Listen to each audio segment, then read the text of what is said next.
Welcome to Book Club for Movies, everybody. It's February 8th. This is Ryan Miller. And he is Matt Amber. That was very no nonsense and right to the point.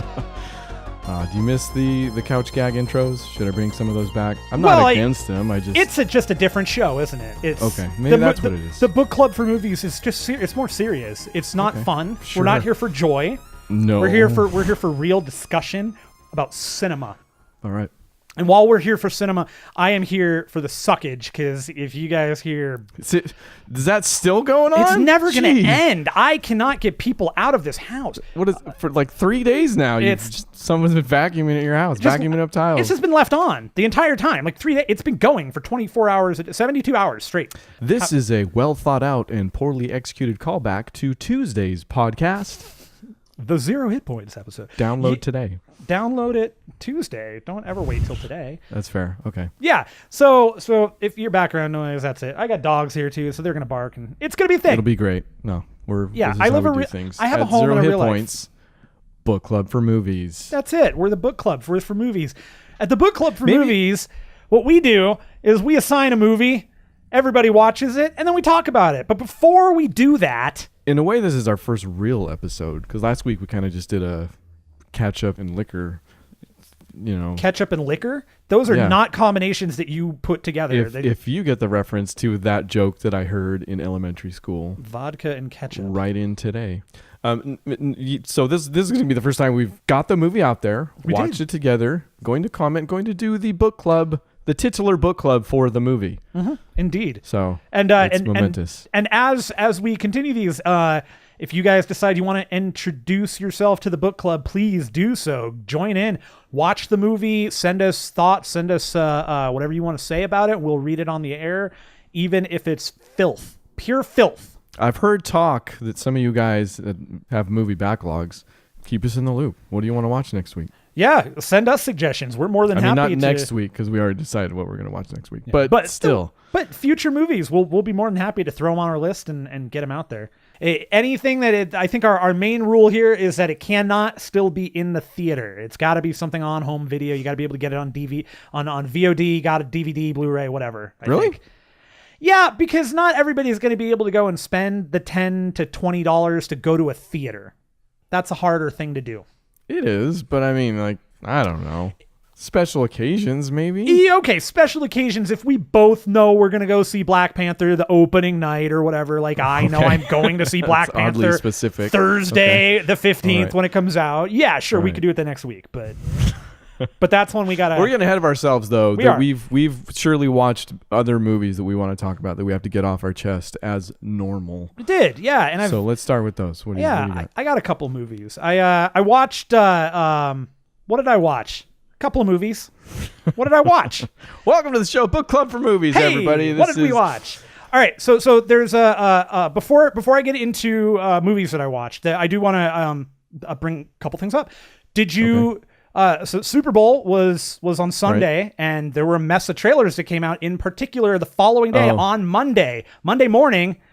Biggest trailer of the week, Solo, a Star Wars story. The Solo one? Okay. Did you watch it? Yeah, I did actually. And do you also just want to see this movie retitled to Lando, a Solo story? Because, man... Donald Glover, a Solo story, a Star Wars story. Donald Glover is going to kill that role. After seeing him there, it just makes me so much more angry for him not being in The Last Jedi, for not getting Lando in The Last Jedi. Well, dude, I still don't even know if who the guy playing Han Solo is. Alden. It's Alden. What the heck is that guy's name? Has he done something before, or is he an unknown? I don't know. He was in. He was actually really great in. The Hollywood movie that the Coen brothers did with Brolin, and I cannot remember. Oh, Hail Caesar? Hail Caesar. Yeah, he was the cowboy. He's the cowboy kid in Hail Caesar. I'm not sold on him as Solo yet, and that's... I know he can't be Harrison Ford. That's not my concern. It really does. There is a... Whenever you're going to do a younger version, I think the important thing is to understand and at least be able to bring a little bit of the physicality, the movement, the idiosyncrasies that Harrison Ford has. And I need to see him do that, because Han Solo is that way through the entire series. Like, we never see him not kind of in a cool situation. Like, he has... Nobody else has been Han Solo, man. No, you're right. Like, like they can't get away without Harrison Fording some of this thing. And that the trailer didn't give enough of that for me to have teaser. an idea. Yeah, you don't. Yeah. I'm way less hot and cold about stuff like this anyways. Like, I feel like anytime a new Star Wars trailer comes out, everybody's like, oh my gosh, I hate it. It's great. I hate it. I can't. I'm just happy to see another Star Wars movie. I'll see it. If it's good, it'll be good. If it's bad, it'll probably still be good. This one is just one where my interest level was not high on it because this is not a story I necessarily need to see. I know what the EU says. I know unless they absolutely in 110,000% said we're not doing anything at all with Solo's backstory like the way it was in the EU, which clearly they are, because in the EU... Are they really? Yeah, in the EU, the way it starts out is his history is he wants to be a pilot. He wants to fly for the Empire. He's told to take a transport ship full of slaves to place X. He says no, frees Wookiees, Chewbacca life debt, Chewbacca and Han. The story. That's kind of it. Distilled significally. And they're going to sound a lot like what was in the trailer. I'm looking forward to that. It's not necessary, like, again, I don't need to see it. But I wasn't looking forward to it originally, but after seeing this trailer, seeing Donald Glover, seeing even Woody Harrelson, like I can't wait to see what the hell he's doing. What was he doing? He's the guy that's setting up something because he asks if he wants to come join his trek or whatever, and Harrelson's got like a comb over, it looks like. It's pretty funny. Okay. So I'm kind of interested in that. I think it's kind of novel. Yeah. I'm there. Okay, Infinity War. Did you watch that? Oh, I did too, actually. Yeah. Yeah. 35 seconds of it or whatever. Right. Yeah. Another kind of teaser. In fact, did they add anything beyond the actual trailer? I think so. Actually, I think they added a little more of Cap becoming Nomad, and they added.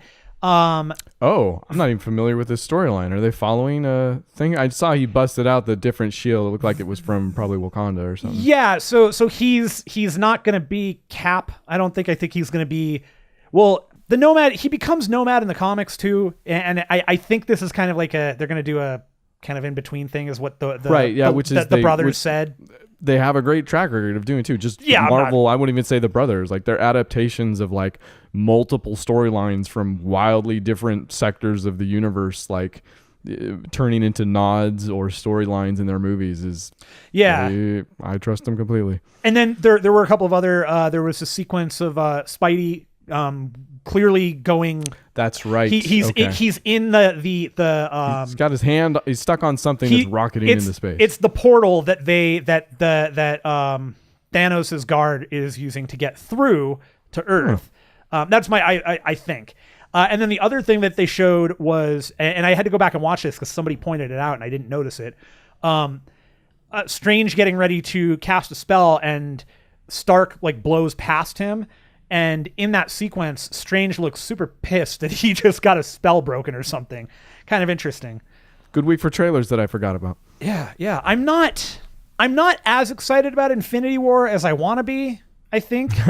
You've been kind of off the Avengers train for a while. So, like, have you even seen Age of Ultron or Age of Ultron? Yeah, I did. I did. Yeah, I am fully caught up as of now. I've seen everything. Because the first Avengers movie was crazy because they were bringing in all these existing characters from different movies they had built up using movies, that unheard of thing, right? And one of the common themes of the Avengers was disparate people learning to work together, and very much so it seems like we're going to run into a similar situation here where when has Tony had to really deal with Doc Strange? When has he really had to deal with the Guardians of the Galaxy?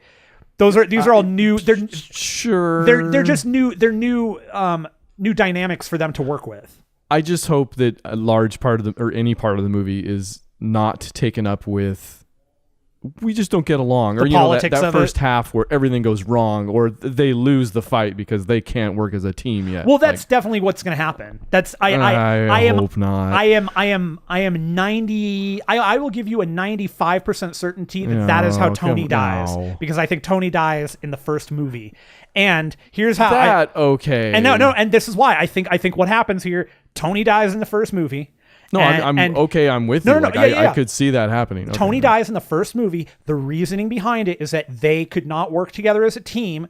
Cap is going to bring them all together, and that's going to be the final battle in the second one, where Cap is now saying, I'm doing this for Tony, my friend, who, even though after so many years of hating each other... okay. So I did forget that they do need to come back together after Civil War. Like, they're still... They're not buddies, which is why he's going to Nomad and why he's in Wakanda in the first place. I just don't see them... I don't know. It sounds like too much of a retread.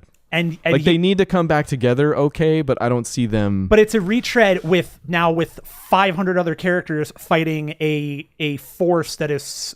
The stakes are higher than they ever have been. Right. It's significantly more powerful than the Chitauri could even conceivably be. So this is how I see it working, because they all do have to come together and fight at the end. And then I do think ultimately... But Thanos would be the one that's bringing them together on that. I think ultimately Nebula is still going to be the hero. Nebula is going to turn it all around. They're going to use the bit from the comic, except she's going to actually be the hero this time. All right. Okay. Bold claims. We've got him here. I'm sure we'll end up doing a show on Infinity War when it comes out, so we'll... Very likely. We will see. Final trailer that I did want to talk about a little bit, or at least mention, was Castle Rock. The trailer, it's a Stephen King thing that is coming out for Hulu. It looks like it's going to be a series that's kind of... I don't know if it's anthology or if it's just one story. I don't know what it is, but they mention... Well, what is Castle Rock? Is it an anthology? This is made for TV, so I don't know. That's what I'm saying. There is no blueprint here. This is Stephen King referencing other things that have happened in Derry and in Maine, in the places that he has built. Oh, really? It's kind of in universe? Which is consistent for him. Almost all of his stuff is in universe. Like, if you go back to Needful Things, for example, Needful Things, they actually explicitly talk about Cujo. I think they actually talk about Derry. They talk about Danny Torrance. Kind of classic Stephen King too, isn't it? Like, he's very self-referential at times, right? Like, gotcha. Okay. Yeah, it's Stephen King. So I are going to watch it. I do. I want to check it out. I want to check it out. It's, especially if it's an interesting TV show that focuses on the weirdness of the places he's written. Yeah, I'm into it. Okay. All right. So I recommend checking that out. All right. So but you watched actual things like full constructed movies, I heard. Indeed. Okay. So the first movie we watched was my wife had not seen this movie. I love this film. It's my favorite thing Netflix has put out. I've talked about it on the Zero Hit Points podcast before. Oh, man. You're probably going to hear about it 1,000 times more. I'm not going to get too deep into this. But because you've done it twice before. I don't feel at home in this world anymore. Podcasts. I have seen this movie. This is now number 6, viewing number 6 on this flick. That's how much I like it. That's conservative, I feel like, actually. Directed by Macon Blair, who starred in the film Green Room, and he was a star of Blue Ruin, both by Jeremy Saulnier. This one has Melanie Linsky, who I love, and I'm really excited to see. You talked about this last week, actually. I did, but I have a fun novel. And story. I talked over you. So I'm sorry. Say the title again. No. I don't. They know what the title is. Okay, fair. That's true. They should just be assuming what you're talking about by now. So the main reason I wanted to just bring this up is my wife had not seen. I don't feel at home in this world anymore. Okay. The thing that I wanted to kind of talk about here that I thought was really novel and fun was that anytime I see this movie brought up, I kind of champion this, and I think I may have mentioned this last week. If I see a tweet, I'll tweet this out there. Did I talk about the fact that I talked to his dad? Yeah. Okay. Is that where you're going with this? It was. I forgot that I thought. So here's the second part to it. Okay. So there's a follow up to it. Has the conversation been ongoing? I guess there has been an ongoing conversation with him. Okay. But the cool part was that I I had asked, and I was so weird. Like, this is one of those weird things of like, I really wanted to read this script. I wanted to see how those words ended up translating. So in the process of talking to his dad, I kind of casually mentioned, you know, like, I was like, I really like the movie and all this stuff. And he kind of basically said, you know, if you just ask, I'm sure it won't be a problem. So I did. I asked Macon Blair. I was like, I got 2 questions for you. One, what did you film the movie on? Because it's been coming up, you know, so much lately, like there's the iPhone thing, and then I saw somebody else is making a movie with like an old Canon 7D that's coming out soon, and so I was wondering, what did you make the movie? Your camera, my camera. Yeah. I'm like, what did you make the movie on? And he told me, you know, some $50,000, you know, basic camera, and then I asked him, I was like, and is there any place to read the script? And he says, no, burned and removed all of those copies, they're gone. And then I got a direct message from him. He DM'd me and said, hey, if you want a copy of the script, I'm more than happy to send it to you. Don't share it with anybody. And of course I won't. But I no thought kidding. That was so cool that he was like, yeah, man, you want to read it? Absolutely. Here you go. So that was cool. Beth also very much so enjoyed the movie, which was great. Nice. Okay. I did watch one other movie, short little thing about this one, movie called Mayhem. Stars Steven Yeun from The Walking Dead, formerly known as I Had a Whole Head Glenn, and Samara Weaving, who up and comer. She was in Netflix's The Babysitter that came out over Halloween. She was pretty good in that. This is a movie that very similar to a movie I talked about last year on the Zero Hit Points podcast called The Belko Experiment. Go listen to the episode. Yeah, this case it's slightly different. The thrust for this one is that there is a virus that's airborne that causes people to lose inhibitions and get extremely like everything goes to the nth degree, so they get extremely violent or extremely horny or extremely whatever. Extreme, like their emotions go off. Yes, they're extremely podcasty. Yeah, which we have. Their emotions go off the charts, and so this is a Steven Yeun gets he's hired by the company, he's growing in the company, and then he's blamed for something, and then this known quantity is released into this building, which is then shut down basically by the CDC, and they've released an airborne antidote, but it's going to take 8 hours for the antidote to get through everybody's system. And in the process, this becomes a Steven Yeun going from floor 1 to floor the toppest to kill the guy who basically threw him under the bus. And they have the fascinating bit here is they keep referencing the fact that this has happened before, and they successfully proved in a court, so there's precedence that anybody who's affected by this, they really can't go to jail because they're not in control of themselves. It sounds very purgy. All of these people know this, and some of them decide to take advantage of it. It's got some pretty good gore to it. Nothing outstanding. Nothing Glenn-esque. Nothing. You would say. Not even remotely close. Like, we're not even in the same stratosphere as that freaking part, which was still amazing. Has some pretty good dialogue, some back and forth between him and Samara Weaving. The overall story and the writing is a little rough in points. It doesn't flow as well, and I don't know if that's that could be an editing thing actually, because there are a couple of jumps, and there's some logic jumps too where that are just kind of so not in like a schlocky horror-ish type way, more of a there are things that you can easily you can overlook them and go, oh, this for what this movie is, who cares? But there is a point where you kind of, some of the things you look at and you're like, well, why, for example, Steven Yeun and Samara Weaving, their characters come together because her house is being foreclosed on by the company he works for, and he won't help her. So they immediately come to head to head, don't like each other. He gets thrown into the basement with her, and then they both go, okay, yeah, we'll hang out. We'll do this together.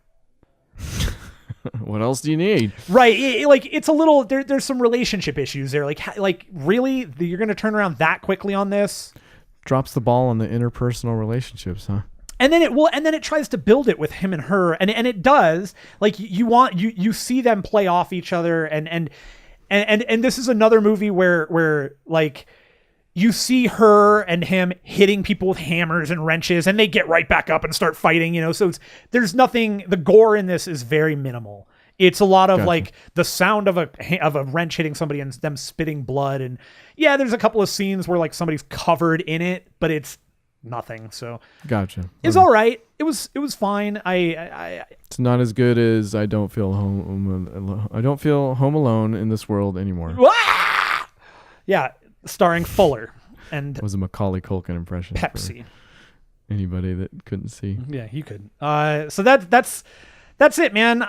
Those are what I got for this week for what I watched movie wise. I will briefly mention this just as a TV thing. I'm caught up. I've been watching Black Lightning each week. Remind me about this thing again. You told me. DC comic book character. He's a black man that can shoot lightning. I don't know what else you need to know. It's in the title, man. Is this another CW universe thing we're talking? It is. Okay. I am not sure how CW universe they're going to make this though, because the way they're kind of building the story. I don't know that we're ever going to see this character cross over with the other CW characters at large. And I think that's going to suck if they don't, because he's a great character. It'd be bizarre if they didn't, considering how much those things are just crossing over at the drop of a hat, it seems like nowadays. But this show is more... it's more serious. They're using social conscious issues. The show is very much so about... right now about racism and about understood. I got you. Dealing with like gang violence and things like that. And the way they've built this out is really great. The family that he has is terrific. The villains, you immediately are like, wow, you're like they're good. They're good villains. You don't like them and in the right way. And you one of the best things about this is 3 episodes in, and he is very clearly proven, number one, he hasn't been doing it for a long time because this is taking place like 10 years after Black Lightning, the hero, has disappeared. So he's getting back into it. He's also not invincible. He gets hit, he gets shot, he gets beat up, and it affects him. And it affects him being Black Lightning affects his personal life in ways that we don't see in the other shows. It already sounds way more down to earth than any of the other shows. It is right up until you get to the fighting, like right up until you get to where he's like using his powers, and then it's like, oh yeah, it's a comic book show. But everything outside of that, they're like, it is definitely the best show in that grouping of shows. Really, that was going to be my next question, actually, because. Not for being a comic book show, but for being a legitimately good show. Like, I love The Flash. I don't care that The Flash is bad. I'm barely hanging on to The Flash at this point. I was going to have you rank, like, where you're saying it's better than Flash, better than Arrow, better than... Well, everything's better than Arrow. Arrow is garbage. Arrow's been garbage since season 3, dude. Okay. Be real about that. No, I still haven't been able to get through season 2, so... Point. Not watching that show, but yeah, okay, all right, okay. Yeah, I think it legitimately better has... than Legends, better than what else we got? Supergirl. Ooh, it might be up there. Supergirl, and this might be kind of running for in terms of, I think in terms of quality of TV show. Like, again, I love The Flash, and The Flash gets real dumb. And I'm totally good with it. Like, I'm totally fine. I don't know if it gets dumb or stays dumb from when it began dumb. It began, but I love it. I love that. It is what it is. This is a show that I'm invested in. This show, like this is why right. I want to watch this show. I want to see where it goes, and I really like it. Okay, you got me to watch the pilot. Actually, I'm going to check that out. Yeah. So that was my visual input for the week. Sans the book club film. So what did you break out this week? Okay, so none of these need that much time, but it's also not. I'm not going to give you 18 or whatever it was. It was probably pretty close to 18. 70. We're all caught up, so there couldn't possibly be that many. School of Rock, still a good one. Love the music for that one. Really good one, and I also think you're tacky and I hate you. Yeah, that kid was great. My favorite line in that whole movie. Everything he says too, like half of the times there's just like no, like Jack Black just moves on to the next thing and they just let it stay. I'm like, they did a great job. But also I think maybe the best instance of his character. Orange County may be the you know what I'm talking about, the Jack Black character. Yeah, right? yeah. And Orange County is definitely the egregious one, because maybe he's the most egregious one. It's not. He's so beyond. Like, he's drugged out the entire movie in a way. But he's also playing off of Colin Hanks, so there's still something there, like it's supposed to be. But I love that movie. I just watched that recently. I still love it. School of Rock, I think, is the best that character's ever been for me. Sure, because it's the Jack Black character. It's not. I mean, it is over the top because that character's over the top. But it somehow works in a story that is not new at all. Like, he's got the ragtag group of kids, except they almost flipped the script. If you think about it, like, he's the ragtag and the kids got it together. Definitely. And he's the one. Yeah. In that way, it's really cool. But for me, it's the one or the best time that character doesn't try or test the limits of other aspects to the film because of it. Like, it works with it. Yeah. And both are kind of brought up for it. Yeah. And I kind of wonder if that's a case, though, where because the role did call for a more contained version of him, that he gets to express a little. He still gets to go out on that limb, but there's a point where he has to reel it in because it's a bunch of kids. You don't want to be. While that Jack Black could be very funny to kids, this is not that's not. Orange County Jack Black would have been awesome. Possibly murder the children in School of Rock. That's only because he couldn't remember which pills he put in which pill container. Yeah. So yeah, School of Rock holds up good. In fact, maybe better than I remember. Every time I see that movie, I always think, man, this is just not going to hold up. And then it totally does musically, because they chose styles of music, especially for the kids to play, that are kind of timeless in the rock industry. Like, they're very AC/DC-esque. And that's forever. The rock aspect to it is, and the music is they've great, done their research. Yeah. And that poppy little song that they work up to at the end. And the fact that every one of those kids played their instrument, they were all, that's, highlight. Yeah, loved it. It's good stuff. And then there's the credit sequence where they're just kind of riffing. Yeah. It's also fun. Yeah, no, it's good. And also along those same lines of movies that I think about and say, oh man, I should show this to my kids now. The Sixth Sense. Oh yeah. Did they flip out at the little girl when when he's in his like little fort? Misha Barton shows up and throws up for a bit. Is that Misha Barton? Yeah, she's probably done that at a lot of people's houses. If you think that's so weird. I mean, we threw her out once years ago. I didn't know she was. That's bizarre. Well, you said she could stay for a day, and a day turns into a week, and a week turns into me using a lot of laundry detergent. Ben, what's his face from Gotham keeps showing up, and you're like, listen. Look, I like Ben what's his face. No, so yes, I did actually take a video of her when she found out that Bruce Willis was a ghost, which I need to post. But did she have a good reaction? Yeah, no, jaw dropped. Nice. Yeah, it was really good. My main issue with that movie is that now I need to watch Unbreakable again because I'm having serious doubts about which one's better. For a long time, I said Unbreakable. It's tough, man. Those are both really solid performances in very, very unique films. Performances, direction, especially as a debut. Like, what did he do before Sixth Sense? Was this it? He had 2 movies before that were really small films. One in '92 that was it was an Indian film called Praying with Anger, and one in 1998 called Wide Awake. But he didn't start the Sixth Sense in '99. Nobody's gonna tell you about those. Yeah. Nope. Anyway. Yeah. They might be good. Not that they're not good, but no, obviously don't know. They're both. I can tell you that the movie Wide Awake, that movie came out in a similar way as I think it was called Boat Trip with Adam Sandler. It was like a movie that he made what? It was a movie that he made 1,000 years before he became famous. Then they re-released it and they slapped stickers on it that said from the director of Unbreakable and The Sixth Sense. It says there's a roundabout, but we got there. That's fine. Yeah, no, he can do it. He could do it. He's doing it again a little bit more, but when he did it before, pretty great. Yeah, great. But we've got into that. Don't need to go. Just Sixth Sense, still good. The Hunt for Red October. Yes. Love that. Love that Making movie. our way through the Jack Ryans out of order, like they are. Well, fair. So are you watching them? Are you literally watching them out of order, or are you watching them in order of release? We're just watching them as well, no, because last week you watched Clear and Present Danger. Yeah, well, a bit ago. It's just kind of whatever comes up. I think I might be just riding my wife's coattails at this point. Like I'll come into the room and she will have already started Clear and Present Danger. So I'm like, oh, all right.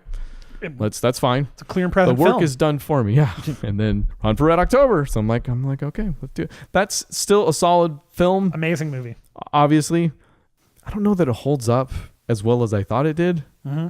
It's probably not the way to do it, is to see Harrison Ford before you see Alec Baldwin, who's impossibly young, number one in this movie. Like, doesn't even, in fact, did you ever see, there's a SNL skit where Baldwin was hosting, I think it's Pete Davidson gets up on. He's one of the newer cast members. Yeah.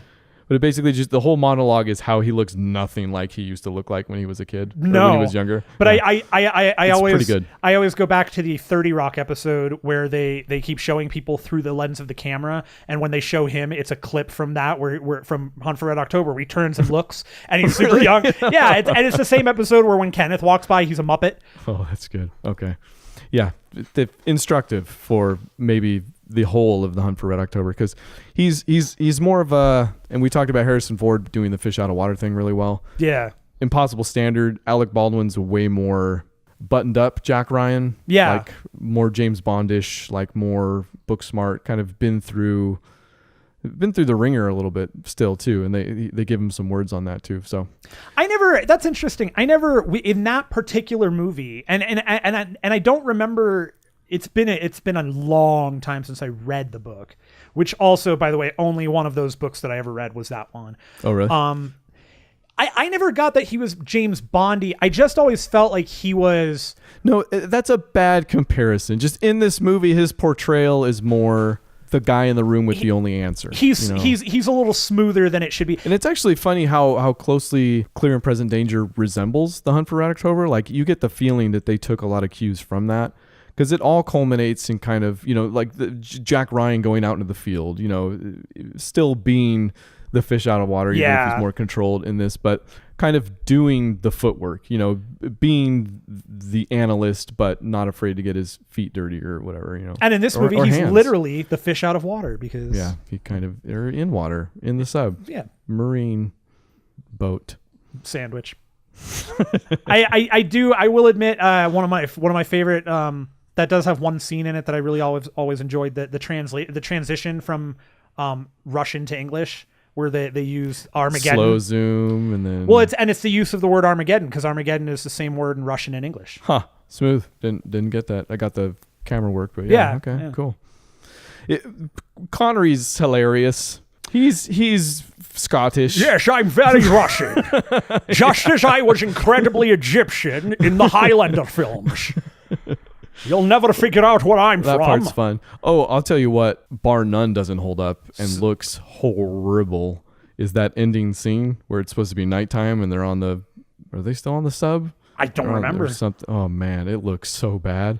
Like, it's obviously blue filtered and it's bad. It's real bad. Can't remember what he said. It's so bad. But I only wanted to see Montana. Oh, that was sad. Sam Neill. Poor Sam Neill. Poor Sam Neill. And then the last thing I want to talk about for the main event here. Did you tell me about this movie, Page 8?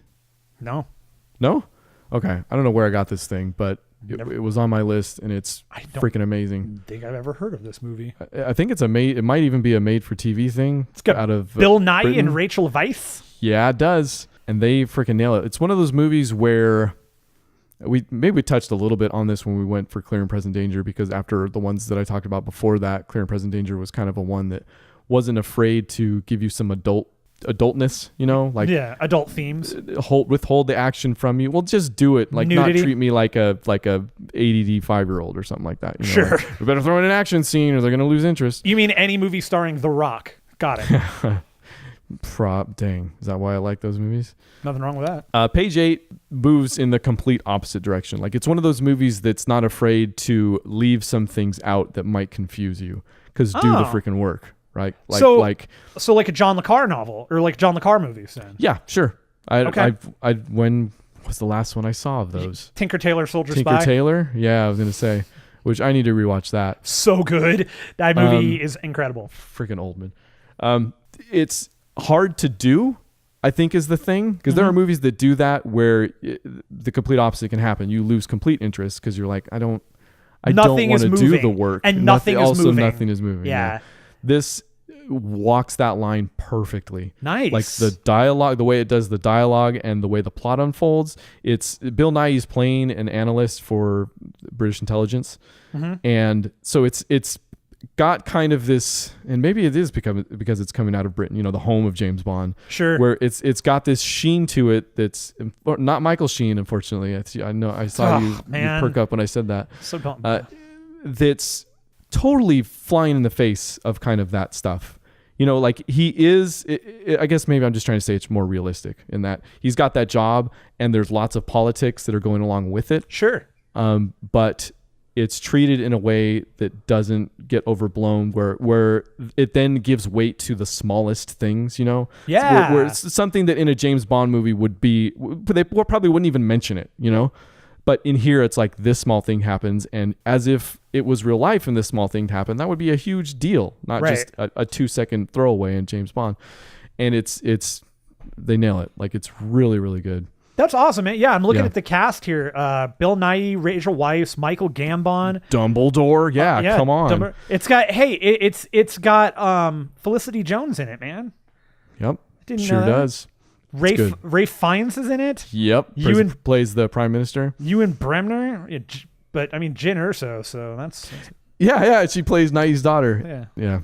Check it out. I actually will. That's one that I'll recommend to Beth too, because it's like that's she probably like it too. Yeah, super up her alley. Yeah, I'm guessing Candy loves. They have accents. Yeah, and it's spies and stuff. Did Candy watch this one with you? Yeah, she did. Yeah, so then Beth will like it. Yeah, ladies.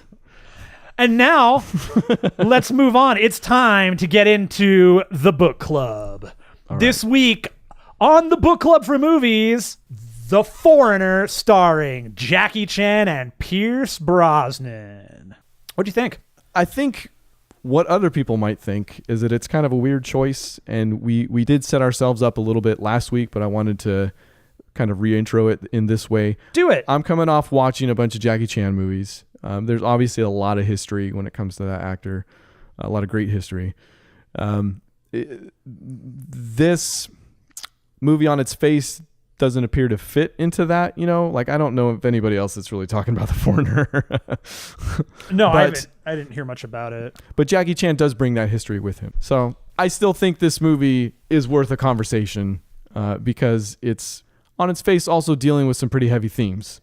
It does. Right? It does. It straight up deals with the results of collateral damage, terrorism. In terrorism, terrorists. I don't know why I'm joking about that. It's real funny. It's always very humorous. Let's make sure we really dig into the humor aspect. So directed by Martin Campbell, who has some pretty interesting titles to his name. He did this awesome flick in '94 called No Escape. He also did GoldenEye, Legend. What? Really? Legend of Zorro, Casino Royale. He did GoldenEye? He sure did. Jeez, man. Martin Campbell also single-handedly the man who may have started the derailment of the DC universe, because he also directed Green Lantern. Oh. Yeah, so wow. Then thank you. That was very, very Owen Wilson. Wow. Oh, wow. Oh, dude. Okay, so I didn't look up what he had done before because I watched the movie. But now it makes sense why Pierce Brosnan was there. Well, sure, that makes a little. Yeah, it's GoldenEye 2, I guess, if you think about it. So let's overall here. My first question: Did you like the movie? Was it, or like just straight up, did you enjoy it? Was this a movie where you went, yeah, I liked it. It was all right. I don't know if I can answer that question. Fair. It kept me going throughout. Dude, okay, like seriously, it's not a Jackie Chan movie. Thank you. That is the first thing I wanted to mention, because not only is this not a Jackie Chan movie in the sense that it's not a Jackie Chan movie like any other Jackie Chan movie where he's doing lots of fight scenes. There are a couple, and they are I think we'll get into them a little bit. I think they're actually really well put together because they do show a good, in terms of how he's aged in this movie in particular, they do a good job of showing like a slowed down, a little more of a world-weary Jackie Chan. Which carries weight because Jackie Chan's style, his choreography is very environmentally based. And, hyperactive. So to adapt that, I mean, they basically give that some weight because he's using the environment more because he's old. Like he doesn't have the power that he did. So there is weight there. And yeah, I agree. Like it's put together like, yes. But I also feel like even from just the story, the way the story unfolds, it's still not his movie. And he's not actually in the movie a ton. Nope. This movie is 100% Pierce Brosnan's movie. Yeah. And that's the story that matters. Like it's yeah. Sorry, keep going. No. And I was going to say, the interesting thing is that's the story that matters because the ultimate, so the plot here, for the quick breakdown is right away in the beginning of the movie. This is like a minute into the movie. There is an explosion outside of a clothing store in London that Jackie Chan's dropped his daughter at to go get her prom dress or whatever thing. Well, yeah. That's the plot. And then of course it turns into a bunch of innocents were killed. The British government is super pissed. So they're going to talk to Pierce Brosnan's character, who is basically he's a Irish ambassador. He's an Irish ambassador. He's ex-IRA. Right. And that's brought up every second he's on screen. They're like, remember when you were in the IRA? Very much a part of, yeah. Which is fine. Like they work with that. They use that to good ends, I think, but they do. Sorry, I interrupted your rundown of the plot. That's it. That is pretty much it, actually. Yeah. Okay. No, I mean it really is. And then it becomes kind of, it's not even a cat and mouse game. Jackie Chan shows up and basically says, I need you to help me find the people who did this. And Pierce Brosnan says, I don't know who it is. And Chan says, you're going to help me. And immediately starts blowing stuff up. Immediately. Is what Chan does. He immediately blows up the bathroom in the Irish Parliament or wherever the hell this building is. Then he starts chasing, then Pierce Brosnan is like, okay, this guy's crazy. Let's go hide out. And then Jackie Chan follows him and blows up his... starts blowing up his farm. Yeah. That part's fine. But when we say the IRA story is the story that matters, it's not the best story. It's the one they focus on. Like Jackie Chan is the bright point of that film. Still, the fight scenes. Actually, that opening scene where the bomb goes off in the store. He runs into the store and then it cuts. But next time we see him, there's a photographer photographing the rubble. But not even that. Like he runs into the building and the next thing we get from him is the photographer that finds him in the rubble, clutching his daughter. Crying. It's literally the most I've ever felt for Jackie Chan in any of his movies, which I feel like I need to retract. The first retraction of Book Club for Movies. Last week, I feel like in talking about Fearless, I made the offhand remark that, well, Jackie Chan isn't winning any Academy Awards either. He turns in a really good performance for the small amount of time that he's in this movie. He portrays the broken father who has now officially nothing left, and when you find out just how his life has turned out, his whole family was killed in the process of fleeing the country. I like the movie. Okay, I'll say that I enjoyed it. I thought it was a pretty good flick. Overall, okay, yeah.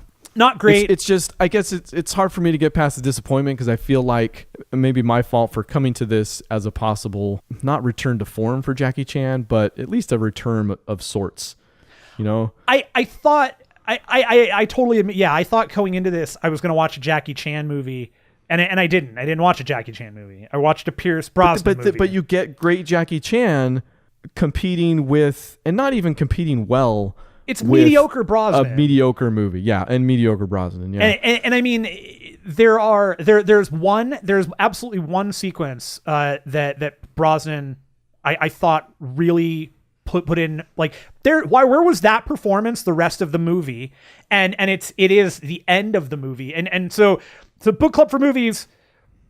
Here comes the spoilers. All right, you ready? Okay, we're doing it. I think we've got there. Yeah, no. The end of the movie. So I have this written down that I took a note. It was at the 45-minute mark.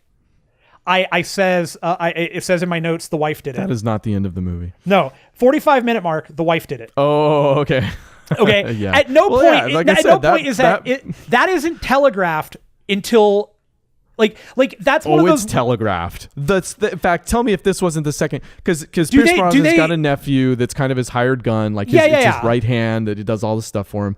When the nephew comes in the house, there's a sideways glance at the wife, so you know something's going on there. I knew they were cheating on each other. He shows up at her hotel room later. They have their tryst, and he makes because the thing plot wise they've set up to catch, and this is going to get back into more of it. Pierce Brosnan doesn't know who did the bombing. They play with that a little bit, and I think effectively, because you want to wonder, the viewer yourself, if he is the bad guy. I was fine with that. Like, I was fine with questioning Pierce Brosnan's culpability. Oh yeah, no. The second note I have is that was Brosnan on the calling in the paper report. Sounded just like him with the stupid. They put a. I don't think it was after finishing the movie. Well, yeah, but that could have been in the editing too. Like, they weren't sure what to do with Brosnan or how that was going to end up. But the guy who's speaking, at no point do any of the other Irishmen sound like Brosnan. That who phone is call doing an Irish accent. No, he's Irish. I mean, he's good. He's Irish. Brosnan's Irish? Yeah, that's his accent. What? Come on. Why did it sound worse than the freaking other Irish dudes? Different dialect. Maybe I'm not a judge. Okay. But when I really started to believe that he didn't actually know was when they set up this whole, well, within the logic of the movie, this should have been, when it definitely meant he didn't know, was when they set up this thing where they each had different passwords. It's because there's this big group that he's within of ex-IRA guys, and they're all kind of a shadowy thing, and they want to find out which one is doing the bombing because they're not supposed to, but then there's some back and forth, which that part's kind of cool. Like, Pierce, that's maybe my favorite Pierce Brosnan thing, is him coming to terms with who he was, because he was the butcher of whatever, he was the IRA guy that... Yeah. It had a reputation or whatever. Butcher Bakersfield. He's the next man. So they're each given a password to find out. And the next time there's a bombing and they give a password, like whichever, they all have different passwords. So then he would know who it was that did the bombing. Well, the nephew, while he's with the wife, makes the offhand remark that there's a thing with the passwords. As soon as he said that, was that the 45-minute mark? No, that's like an hour and a half into it. That's like, there's only there's like a half an hour left in the movie at that point. Because that's like near the end. This is. I mean, I kind of suspected the wife, but the second that happened, it was definitely the wife. It was the moment I knew the wife did it was the moment the sideways glance when I saw, they're having an affair. She definitely is the one that did this. Right. But what I didn't know was whether or not the nephew was in on it. That's what I didn't know until closer to the end of the movie, and then the conversation he has with Pierce Brosnan, where Pierce Brosnan is being attacked at this point. He's on his farm. Jackie Chan's blown up his farm. He's actually broken into the house and threatened Pierce Brosnan. Right. So Brosnan calls his nephew, who was a tracker in the army, or in the Royal Army. It's so tenuous. It's so because Jackie Chan's hiding out in the woods around his farm, right? Because one of his right hand guys is like, after he kills 7 of them, he's like, you need a tracker. And I'm like, oh, come on. and then they find, of course, they find out that Jackie Chan was exactly this guy's, like, he was the better version of the nephew, special forces, but back in Vietnam. So he goes out there and they have a conversation because Jackie Chan ostensibly beats him at his own game, captures him. And during the conversation, right before that, where Brosnan says, go out there and your 2 options are kill him, or if you get caught, give him the names. That's when I knew he wasn't involved. The nephew. No, it clicked for me that the nephew. He gotcha. wasn't involved. Well, the reason, sorry. No, that for me, I said, okay, he's not there. And that's when I also was comfortable saying, okay, I think Brosnan. So at that point, I think even in the movie, and I don't remember, I didn't note this, but I think at that point we know Brosnan was involved, but we don't know how far. And it's not until shortly after that where we find out that Brosnan did want one of the IRA guys to bomb stuff. He didn't want any casualties. The casualties were the problem. And that's where Brosnan is super pissed about the whole thing. And that's why he doesn't know who did it, because he asked for a the whole point. By the way, the whole point of the bombings. The whole point of the bombings was to get like 40 IRA members released as prisoners. That was the whole like point of it. And then you get that at the very beginning when he's talking to the government. Like it's the first like, thing out of his mouth. Who did the bombings? And he's like, I'll find out who did the bombings. You got to release these guys. And they're like, well, that's not going to help. And then there's the intrigue is there. It's just, especially the question of whether or not the nephew knew is immaterial. It is because it is. What ends up happening is, especially when it comes to the Jackie Chan character, which it's not a Jackie Chan movie, but like, how did that happen? Like, did they write this part? There's a book. I'm serious. It's based on a book called The Chinaman, which they call him the Chinaman the entire movie. Well, I'd be interested to know what they changed from the book, because I feel like this story doesn't succeed. It seems like two competing movies that don't make sense for the main reason that they're drawing this question about Pierce Brosnan, and they're not giving any of that knowledge or dramatic irony to Jackie Chan. Like, from our point of view, Jackie Chan really just doesn't believe Pierce Brosnan that he doesn't know, even though we know Pierce Brosnan doesn't know. Yeah. Like, they didn't give any of that to Jackie Chan to be like, he knows the kind of guy that Pierce Brosnan is, or, some little inkling that Pierce Brosnan does know and Jackie Chan's right the whole time. So the whole movie, I'm just thinking, what the freak is up with Jackie Chan? Like, he doesn't know who the guys are, so he's gonna blow up his house until, like, it's like the worst form of torture. Like, torture doesn't work. Like, he's gonna tell you, it's just and of course the reasoning. He looks like a crazy man because he's just going around blowing everything up, no matter what Pierce Brosnan says or what the truth is. Like, right. And the reasoning, of course, does make some sense in that Brosnan's ex-IRA. Why would he tell the truth if he's still IRA? But it is like. It's such a, one of the things that kills me, and I have, this is another note that I have, is there were so many times throughout the movie where I don't know who did it. We don't know who did it. We're not sure who did it. We don't know. We're still looking into it. Yeah. Like 5,000 different ways of saying the same thing. And then, I really enjoyed... I enjoy seeing Brosnan being the double crosser who gets double crossed. Because that's kind of what this is. He's double crossing the British government. He's double crossing the IRA by trying to be friendly with the British government, but he's also trying to make sure that the IRA and his friends in particular, like he mentions, it's like one offhand remark that his cousin or his uncle or something is one of the 40 people that are in that list. You never hear about that again. Right. And in fact, the only other time that list I think is brought up is towards the end when the IRA member who was in the secret society, that's actually the one who did everything or made the decisions. He says something to the effect of, you never cared about any of those guys anyways. Well, he made it very clear that it's a family member.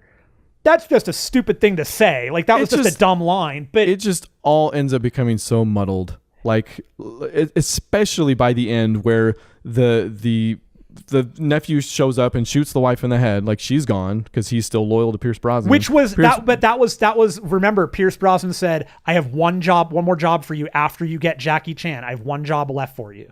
That's it. And that was the one job.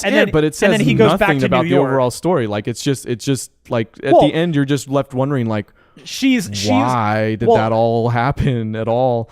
Well, why did the bombing ever occur? Was it really just to get the 40 IRA guys back? Because if that's actually the reason, that's never explicitly made clear, because they do talk about that. Like, it's just, it's a side thing that we could use it as a distraction or what have you.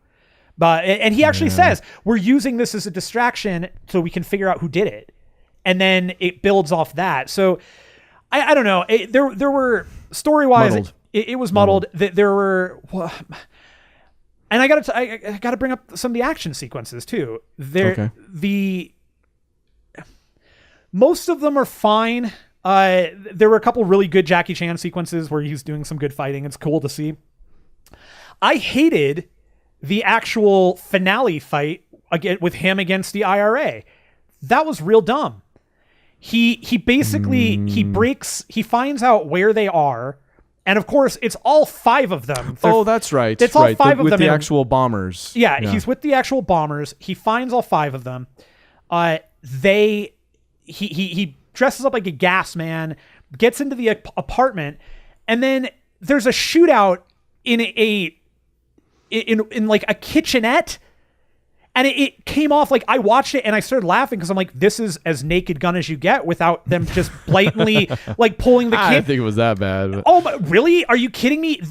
They were seriously, Jackie Chan flips a table over after there's guys 4 feet maybe away from him behind a couch shooting at him while he's on the ground crawling. They can't hit him. He turns a table over. Again, these people are 4 feet away from him and these bullets are doing nothing to this table. If they pulled that camera back, he's shooting through the table, and he's shooting through the table too, and it's doing nothing. Like nobody's hitting anything. It's blowing holes in the table. But then it is if you pulled that camera back, set it to the side, they're doing the Naked Gun thing where there's one small brick wall between them, and they're shooting at each other like this. Like their hands could touch. Yeah, okay. And then he goes and hides in the smallest tiny little corner between the wall and the refrigerator. They start shooting at the wall, and of course it's the standard. He's ducking, so why shoot at the floor? Just shoot up. Only shoot at his head. So we're gonna do that. But again, it's a weird corner area where he killed one guy at that point. Yeah, no, he's not at that point. Oh, he's still there. He's dropping. He's lowering down, and there are still people alive. Then he gets up on the ceiling. It wasn't the strongest fight of the show. We don't need to get caught up in the. I'm caught up in it because that sequence totally that was stupid. That ruins that finale was dumb, and I hated everything about it because it is the same freaking finale that they try to do in The Professional, but they do it right. Because in The Professional, he kills all the guys, tries to get out, walks away, and as he's walking away, gets caught, has to kill himself. In this case, Jackie Chan catches everybody, kills them all, the cops show up, and Jackie Chan walks away, and he's fine. And then the cops say, at the end, when he goes back to his restaurant that they're now monitoring, we found him. And then the main guy who's been there the whole time just says, the main British dude, we owe him something. Let's leave him be. Just monitor and report. Yeah, it doesn't. I agree. It's not the strongest fight. I like what they were trying to do, like with all the different moving parts, like because they've got the cops looking at the space and they've got this bomb that might go off. So they need to figure out where the bomb is before that. So all the moving parts came together for me a little bit, even if the fight was weak, and I'm sure it wasn't as good as The Professional, considering that's on my list and I haven't seen it yet. But no. I don't care. That's a spoiler for a movie that's like 20 years old, dude. No, hey, that's my fault. This maybe the main thing of this movie. This is the last thing I'll say. There's a point midway through, and you already mentioned it, where Jackie Chan does finally meets Pierce Brosnan after he's been blowing stuff up. So Pierce Brosnan knows he's a threat, has been trying to escape him. Jackie Chan infiltrates, gets the gun to his head. It's the moment. Yeah. That's the moment where he believes Pierce Brosnan and they join forces. And we see some really cool stuff, right? For the end, or we at least get some sort of bow on Pierce Brosnan. But instead, we get Jackie Chan again. What are the names? I don't know the names, which we've had, over half the movie now of him trying to find out the names. So he doesn't know the names. Even if we have yet to hear that throwaway line where, he was kind of involved, but not really. He's actively involved in trying to find out the names. Yeah. So again, but instead we get Jackie Chan. Tell me the names. I'm one track mind. I'm going to blow some stuff up. You got 24 hours and blow some more stuff, and then he leaves. So missed opportunity there, I think. But that's the what if game at that point, I guess. It is. I You know, like I said, ultimately, I did enjoy the movie. I think that it's not a movie that I'll ever go back to. No. It's never going to hold any reference for me for Jackie Chan. It's definitely one that fell apart and just kind of, it's there. All right. You know, I didn't hate it.